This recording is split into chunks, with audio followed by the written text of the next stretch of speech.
marka taas marka ka soo tagno Soomaaliya yani adiga waxa tagtay xilli oo ay nabad ahayd marka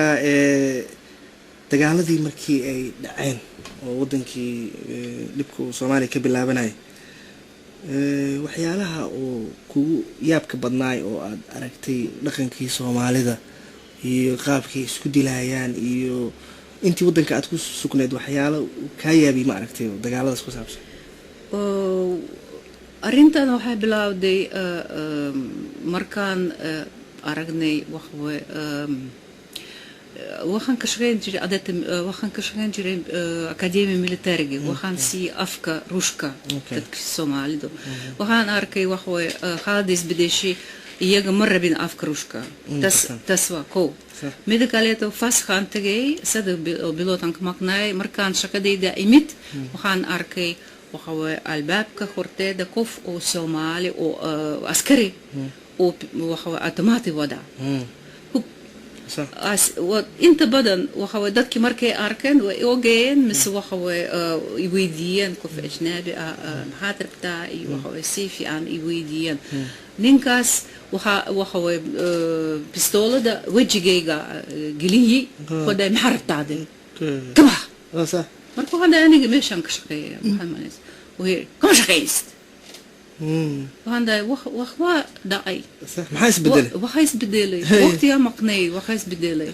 مركا احنا لهاد لنيكي وهو يري اريمها يسبدلان انت بدنا يسبدلان سياسه دي يسبدل صح مركا وهو يري يعني هاد كم معناينا لكن اركي دونتا هذا اركي دونتا صح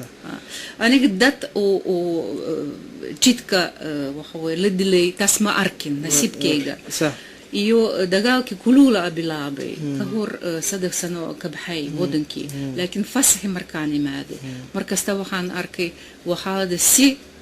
maanayso dadkii dhaqankooda isbedelay waqti habeenkii lixda kadib oo fidkii banaanka ma aadi karin mamnuuc buu ahaa pistoolda aad maqlisay marka anaga banaanka ma aadin anaga guriga korkeedaan joognay inta banaanka fiirnaysa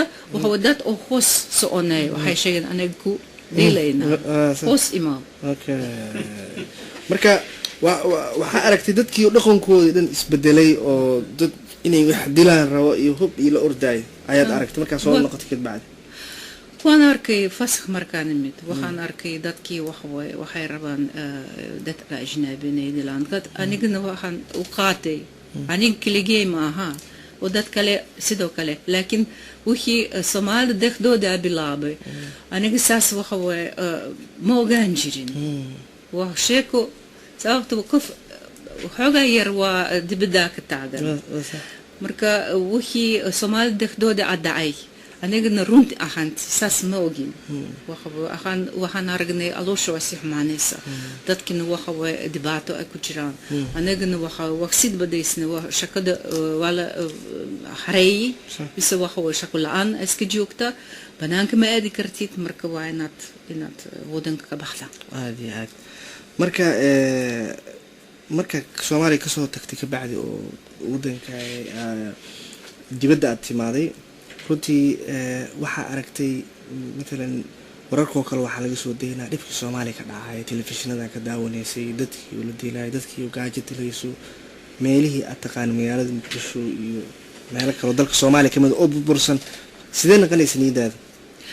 waxaan arkay dhibaatada Soomaalida qabtaan markii dagaalkii bilaabay ka xut badan oo Moscow safarada soo mareen ayagana oo dadka xooti ah oo waqtigan wax unta ma qabin wax problema qabaan dhexdoodii waa isdirreen qof mid oo dilay oo mindida ku geliyay saas anagana weli safaradan joognay weli rasmi ahaan aan joognay dadka noo yimaadeen iyagana wixii ay ka shaqeeyeen oo badda ay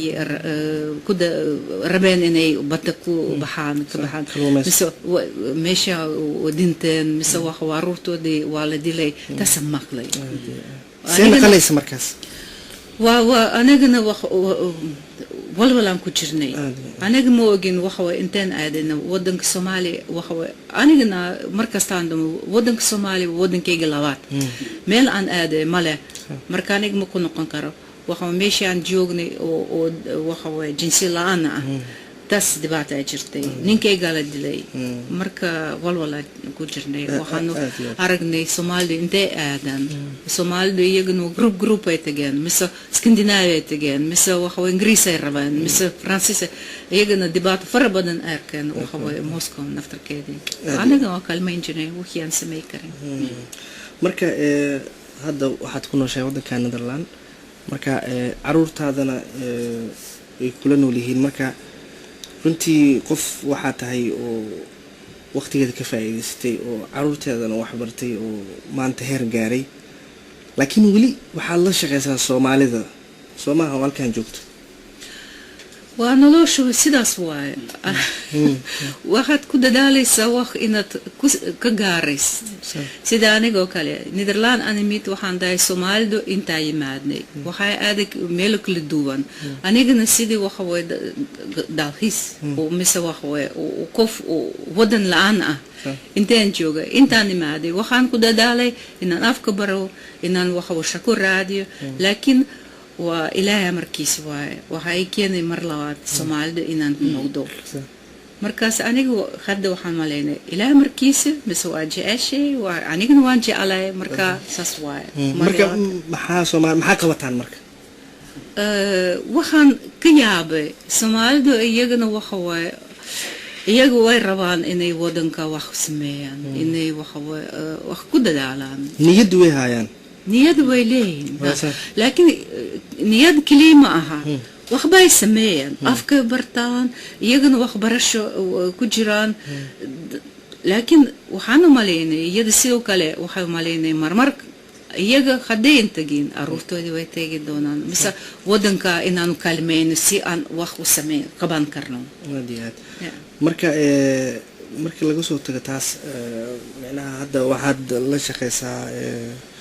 ururada Soomaalida waxa ka hadashaan gudniinka gabdhaha iyo